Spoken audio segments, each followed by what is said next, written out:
Iri faranga rero tugiye kubagezaho ni faranga rigiye kwerekeza mu buryo bugiye butandukanye, aho tugiye kugerageza kubabwira ku bintu bya cryptocurrency n'isinywa rya cryptocurrency cyangwa amasezerano ya cryptocurrency yaba mu buryo agiye gukoreshwa mu mabanki, yaba buryo agiye gukoreshwa mu bihugu bigiye bitandukanye, nk'uburyo baritoye nk'ifaranga rigiye kuba CBDC cyangwa rigiye gukoreshwa nka CBDC.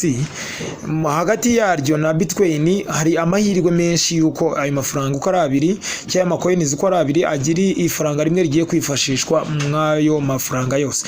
Ariko icyo yenda iri faranga rya Pi Network rigiye kurusha cryptocurrency nako Bitcoin nuko ryo rifite amanoti menshi cyari kurikiranwa n'abantu benshi, ndetse ribasha kuba ryakizerwa kuko si ifaranga rihindagurika, kandi urumva igihugu kigomba gukoresha amafaranga adahindagurika kugira ngo iterambere ryacyo ribashe kuba ryagenda neza cyane.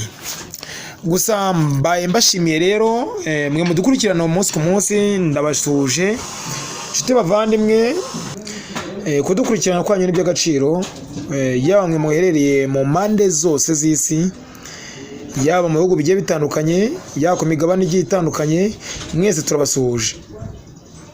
Mugira amahirwe n'imigisha rero, mugerageze gutega amatwi iki kiganiro cyose ukirangize kugira ngo ubashe gusobanukirwa neza ibintu biri gupangwa na Pi Core Team cyangwa na cryptocurrency muri rusange. Tega amatwi ukurikire witonze, usobanukirwe, ugira agakaramu n'agakayi wandike ku ruhande ibyo ugiye kujya wumva, ujye byandika.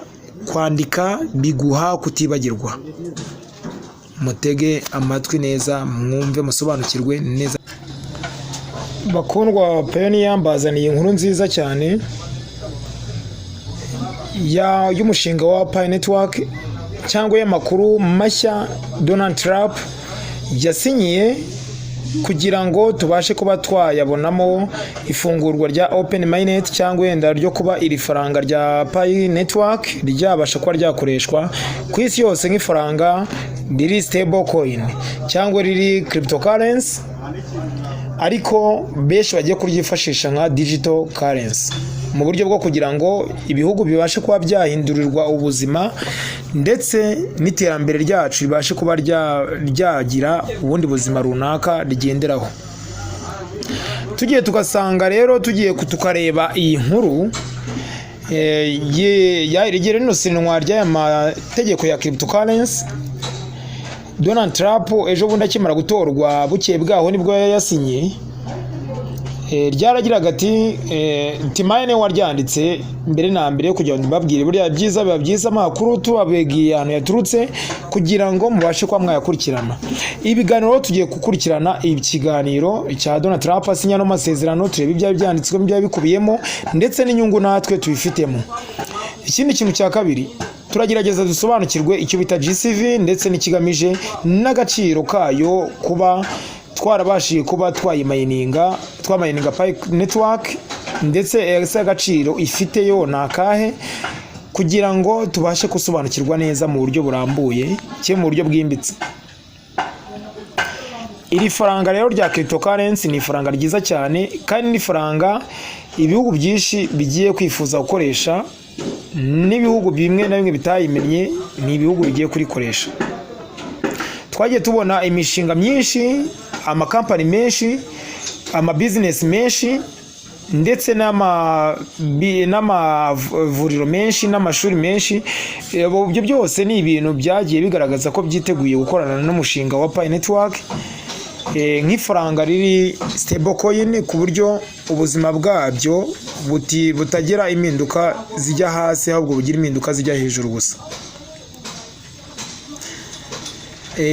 Mureke tugende tureba amakuru mashya, turebe se, reka tuyisome kugira ngo mubashe muyisobanukirwe neza. Byanditse ati, Dear Pioneers, the future is yours and Pi Network is ready to seize the opportunity and its president. With Donald Trump new regulation the landscape and become increasingly clear, giving projects like Pi Network a golden opportunity to thrive. Have why this important data or to us clear regulation and years. The cryptocurrency world has been an opportunity without creating essentially those news. Neutral regulation means that the Pi network can operate in stable and predictable environment. This building trust not only among Pi network or pioneer, but also among business and government around the world, supporting digital assets and fostering and development and legitimate project. This is a policy and demonstrate Pi networks as credibility and capability and global leader innovation. We are not just another blockchain project.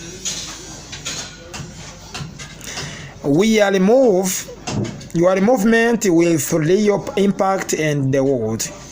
Access to banking service image world where Pi network or Picoin seamlessly integrate with traditional banking system, making it easy than even convert in to fiat currency and vice versa. Those regulations could have the world and simple transaction, helping pioneers UPI every day. Nkuko tugenda tubibona rero twabati yabasuhuje inshuti bavandimwe rwose turabasuhuza yaba mining no mushinga wa Pi network ndetse n'ama cryptocurrency yose abo bashe kuyakoresha yabashe kuba yabasuhuza. Ejo bayatubwiye ati ejo hasinywe amasezerano agiye guhindura ubuzima bw'ejo hazaza kandi buri muri twebwe, kuko urumva iriya cryptocurrency twe nkuko tuzimayininga tuba dufite n'ubudahangarwa bwo kuba twayiteza imbere cyangwa wenda yasubira hasi ku bwacu, kubera ko nk'urugero mbaha nk'iyi Pi network batubwiye ko izamuka ry'igiciro cyaryo ndetse no kuba ryakoreshwa vuba biri mu biganza byacu. Ibyo ni urugero rwa mbere. Urugero rwa kabiri n'ino faranga rya Bitcoin, ni faranga naryo ryabashije kuba ryageragezwa gukoreshwa cyane mu buryo bugiye bunyuranye. Kandi Pi Team yatangaje ko nk'umushinga wa Pi network uri umwe mu mishinga yiteguye gukoresha aya mahirwe ibonye, kuko na mahirwe twari twiteze. Nkuko ari bigano byaje bitambuka nagiye mbabwira ko uko byagenda kose na Open Mainnet ishobora gukurikirwa n'irahira rya Donald Trump, kuko mbere ku bwa Biden ntago yumvishaga ibintu bya business, ibintu byo gukorana n'ibintu by'aya mafaranga ya cryptocurrency ntago yabyiyumvishaga mu buryo bushoboka. Ariko Trump yaje abishimangira ndetse anatora n'umuyobozi ubihagarariye kujya akurikirane amabanke uburyo agiye kujya akurikirana rino faranga. Ubu nibwo tugiye kugenda tubona neza ibya rino faranga ndetse n'andi makampani agiye kugenda atanga imikorere ku bantu bagiye batandukanye. ndetse n'inganda nyinshi zigiye gutangira zitanga amakazi, zitangire zikine business, ndetse zitange n'akazi gasobanutse kuko zigiye kubona abakiriya benshi cyane, kuko ndumva umuntu uzaba warakoresheje ufite n'amafaranga yabashe kumayininga ino Pi network azaba afite amahirwe menshi yo kuba yakorana na zino nganda cyangwa yenda na zino business zigiye zinyuranye. Urumva rero ni amahirwe menshi cyane dufite cyane. Iyi niyo zahabu dufite. Nyaboneka kuba ufite umushinga wa Pi network nuko ufite ibintu by'agaciro kandi ejo hazaza hawe hari imbere, hari heza cyane.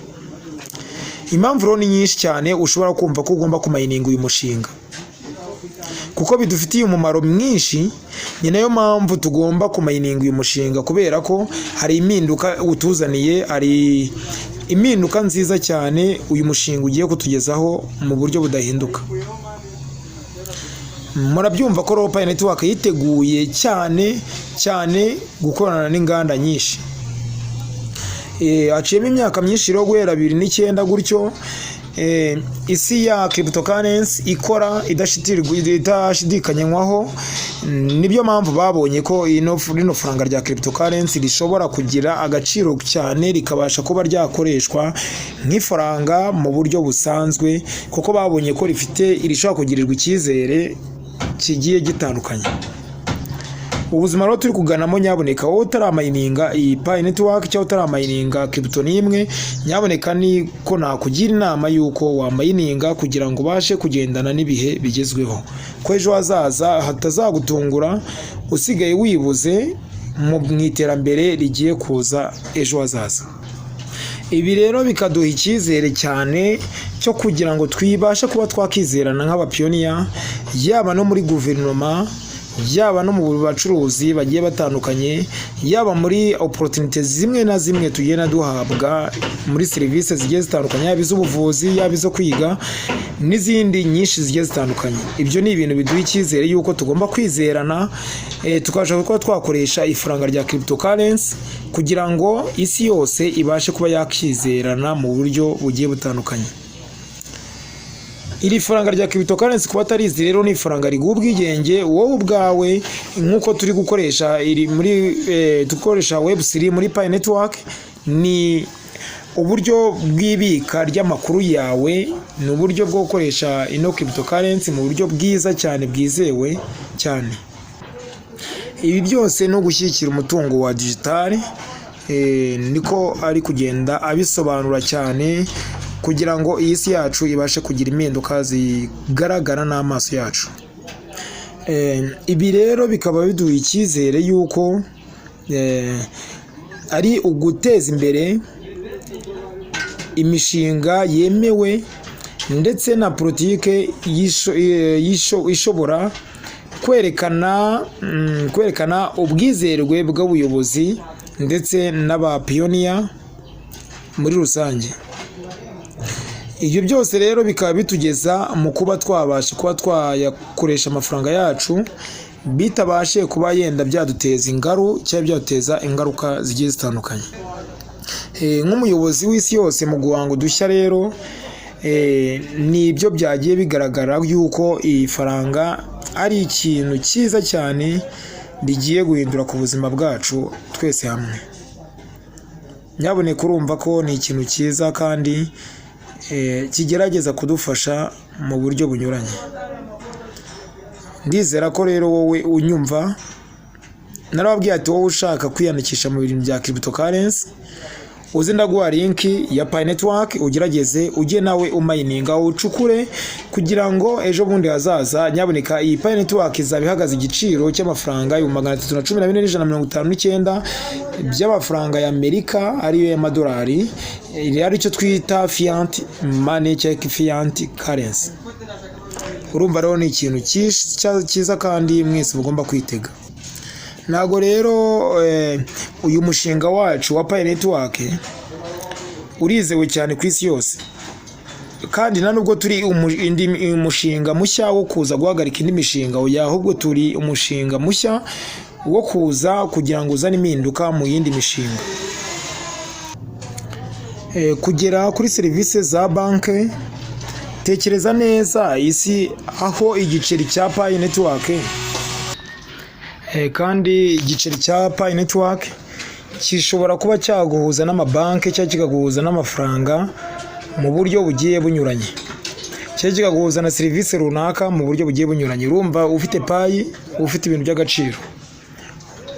Uko rero ugenda umayininga ni kugenda uba umunyamahirwe wo gukoresha iri faranga rya cryptocurrency, nk'uko bugenda bigaragazwa ko iri huzwa rya sisiteme y'amabanki mu buryo bwa gakondo ntabwo byaragoranaga cyane kuko sisiteme zaragoranaga, ariko ubu ngubu kuko babihuje sisiteme iroroshye. Ubu ushobora kugenda kuvunja mu mabanki ukeneye fiat ukabasha ko wazibona, wanakenera na serivisi runaka zose ukabasha ko wazibona mu buryo bugiye bunyuranye. Iyo rero ni sisiteme yubatswe kandi yizewe kugira ngo tubashe kuba yatugira umumaro twayikoresha mu buryo bugiye bunyuranye. Ayo mabwiriza rero yasinywe ashobora gutanga inzira z'ubucuruzi zoroshye kandi zigiye zinyuranye kugira ngo buri wese abashe kuba yakoresha iri faranga mu bwishu bwe cyangwa yenda mu buryo bwizewe cyane, nta n'umwe ubashe kuba yabihemukirwamo. Aho ariko bisaba nanone kwirinda gukoresha iri faranga, bisaba kwirinda cyane no kushishoza cyane. Kakenshi hari igihe urikoresha ukabasha kuba wabura amacoins yawe. Kubera iki? Kubera ko uri kugurana nawe hari igihe ashobora kuba utabisobanukiwe neza akabasha kuba yazikwiba, ariko iyo bisobanukiwe neza nta kintu biba byoroshye, urazandikamo izo mugiye kugura nacyo ukasha kuba wabona serivisi zawe. Gusa ariko ni byiza yuko tugiye gukorana n'amabanki vuba. Rero ahanga muri no Quantum One 2023 kari gihembwe cya mbere cy'uyu mwaka 2025. Quantum One rero ikaba igizwe n'amezi 3 ariyo ukwa mbere, ukwa kabiri ndetse n'ukwa gatatu. Ayo mezi rero niyo agiye kuba yadufasha cyane cyane mu uyu mushinga. Mu buzima bwa munsi rero cyangwa mu buzima bugiye bunyuranye tuzatwifashisha iri faranga rya cryptocurrency nk'ifaranga rya digital currency. Kwakirwa rero n'umuyobozi mukuru w'isi yose nka USA mu guhindura mu kwibanda ku ifaranga rya digital currency ryo bita CBDC ni mu buryo bwerekana amahirwe menshi cyane y'ifungurwa rya Open Mainnet. Urumva rero mu guhuza rino faranga rya CBDC na Pi Network ni ibintu byiza cyane, ndetse no gusinya aya masezerano ya cryptocurrency ni ibintu byiza cyane biri kuduha icyizere cya Open Mainnet nk'uko twagiye tubyitegura cyane mu buryo bugiye bunyuranye. We rero ufite iri faranga nyaboneka rikomereho cyane kuko hari benshi bari kurihiga ariko babuze aho barikura. Ni byiza yuko rero wabashe kuribona nyaboneka ugerageze umenye agaciro karyo kugira ngo ubashe kuba warikurikirana umunota ku munota. Nurirangaraho bararigutwara kuko iby'agaciro bigendana n'iby'agaciro. Urumva iyo utazi ko ibyo ufite ari iby'agaciro kubikunyaga biroroha cyane, ariko iyo uzi ko ari iby'agaciro ubikomeraho cyane. Izindi mbuzi rero za mbere zihari ni ku bantu bari kugerageza gukoresha iri faranga rya Pi Network batarabona ama KYC, batarabona n'ama migration cyangwa migrate. Kwezi kwa mbere rero ku izo tariki January 23 USA nibwo yasinye aya masezerano cya Donald Trump nibwo yasinye amasezerano ya Executive Order Title. Aya masezerano yari aya digital financial technology tugiye kujya twifashisha mu mabanki, mu nganda zigiye zitandukanye cyangwa mu business amwe agiye atandukanye nkuko nagiye mbibasobanurira. Ni ibintu byiza cyane. Aya ni amakuru meza rero mba ndi kugenda mbazanira nyabagezaho ku masaha agiye atandukanye. ahandi hagize ati opposition of central bank digital currency CBDC, the executive order prohibiting the creation of the user CBDC in the US, signaling position of development and the central bank ensure money established and the president task force and digital asset market. Izi ngamba rero ino banke cyangwa banke nkuru y'ifaranga rya digitali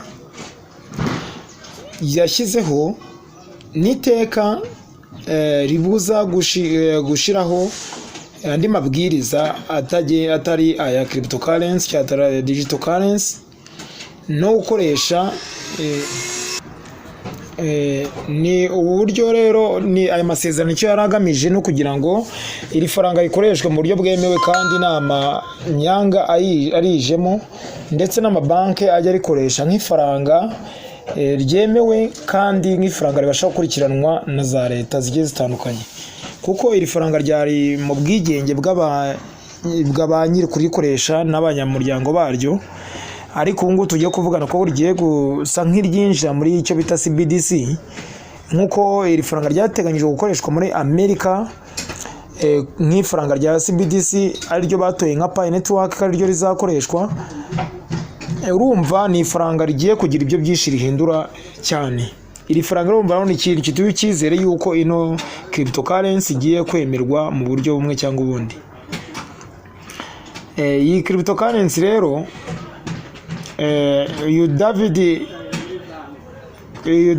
David Mifuka niwe wabashije kuba cryptocurrency ya David Banks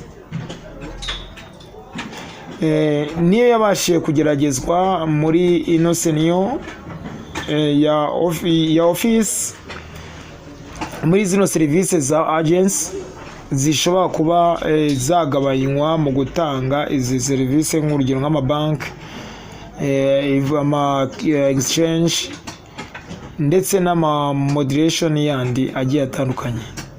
Aho rero no benshi babonye ko bafitemo inyungu nyinshi, niyo mpamvu bifuje kuba nabo barikoresha mu buryo bugiye butandukanye. Urumva rero hazaza rero twe tuzaturi gukora n'amabanke mu buryo bumwe cyangwa ubundi, kuko banke zo zemeye bidasubirwaho yuko zigiye kwifatanya natwe. Ni icyizere rero tugiye kujyamo, ni n'icyizere kigiye kuduha ubundi buzima ku bantu bashobora kuba bakumva ibya rino faranga. Akenshi rero nk'uko twari tumenyereye ko ino Bitcoin ariyo imenyerewe muri Amerika, ariko igiye kuba yahagararirwa n'icyo bita Pi Network. Ariko ngiye mu buryo mugenda mbibona ubundi akenshi nubwo tuzaba turi stable coin cye tuzaba turi stable currency cyangwa stable value, uko byaba bimeze kose ifaranga rya Bitcoin Trump ararishyikiye cyane rwose mu buryo bugiye bunyuranye cyane. Mu bintu tugenda duteganya rero nyaboneka kwezi kwa kabiri ku itariki 7 nibwo tuzagenda tumenya neza uburyo bigiye bihagaze, niba kuko iri faranga update zazo tuzagenda tuzimenya neza cyane, kuko biba byiza iyo wicaye uzi irya rino faranga. Nongeye mbibutse nyaboneka, wowe utarakora KYC gerageza uyuzuze neza witonze, wihubuka bagira abantu bakuzurize bagufashe wuzuze ino KYC yawe neza, kuko niyo mahirwe ubonye kandi kujya kuyabona bizakuvuna. Harabu iminsi mike rero cyane ibarirwa ku ntoki itagera muri ndumva ari iminsi 4 n'amasaha ngayo yonyine kugira ngo tubashe kuba twakinjira mu bihe bamwe bagomba kwamburwa amapayi yabo. Nagari byo munabifuriza rero. Baratubwira ati hi pioneers, how can the opportunity prepare in the open money network or open network on February 7 and 2025 Pi Quantum will send a word and moderation. Kuri 7 z'ukwa kabiri 2025 nibwo Pi team izohereza aba moderator ba Pi network ama message y'uburyo ino Pi network ibyiteganya gukora byose. Mu kuri 14 noneho rero z'ukwa kabiri nibwo ino Pi network izohereza ama announcement y'igihe Open Mainnet izabera. Umva nivubanganije ubundi tuzayimenya. Mu kwa gatatu kuri 14 nibwo Open Mainnet cya Open Network iteganwa kuba yaba. Urumva nibwo igiye kuba will launched in considering in the celebration of the Pi network, which in moderate commemorate network launch and the March 40 in 2019. Nkuko urabona ko igihe twari tumaze twizihiza uyu munsi mukuru w'ifungurwa rya Open Mainnet mu 2019 mu kwezi kwa gatatu kuri 14 nibwo bateganya ko ni Open Mainnet ishobora gufungurwa. Cyangwa kimwe gafungurwa kuri 14 z'ukwa kabiri 2025. Ni ibintu biri gutegurwa cyane, biri gupangwa cyane. Baragira ati however, whatever Pi or Pi community prepare and the Open Network on February 7, 2025, Pi network will send awards to moderator. On February 14, 2025, Pi network will announce the specific date and the Open Network. On March 40, 2025, the Open Network will launch it. Considering and the celebration in the Pi network will the commemorate and the Pi network launched on March 40 and 2019. Do you still remember? And the image below the Pi team share and the image meaning February 7 and other. Their pioneer, please note, and the free month, important date, quantum, all February and Friday. And those days, don't forget to try yourself and the favorite food and the drinking and enjoy yourself. Aha rero ni mu buryo mugomba kwishimira neza cyane iyi ntsinzi tugiye kuba twageraho mu buryo bumwe cyangwa ubundi bugiye bunyuranye. Aya makuru rero ni amakuru acukumbuye nyaboneka nagara amakuru umuntu aba yatoraguye ngaba yayashyiraho ku rubuga cyangwa wenda abe yayakoramo ikiganiro mu buryo bumwe. Ngiye nago ndi mu bantu bahiga views kurenza ibindi byose. Ngicyo mishyira hamwe no kugira ngo buri wese amenye amakuru agiye atandukanye ari kugenda atrendingwa muri no social media cyangwa wenda muri no Pi network yacu. Noneho rero uyu mushinga wacu uragira ati ugiye kutuzanira ibintu byiza cyane. Wowe rero wakize ufite abantu wabashe kuba wakinjiza muri Pi network, gerageza ubongerereze message yuko bagomba kuza amakwesi yabo kugira ngo nawe ubwawe utabura bonus bakugeneraga ku munsi uko bamayiningaga. Mugerageze tuborereze tubibutse nyaboneka ko bagomba kumayininga rino faranga.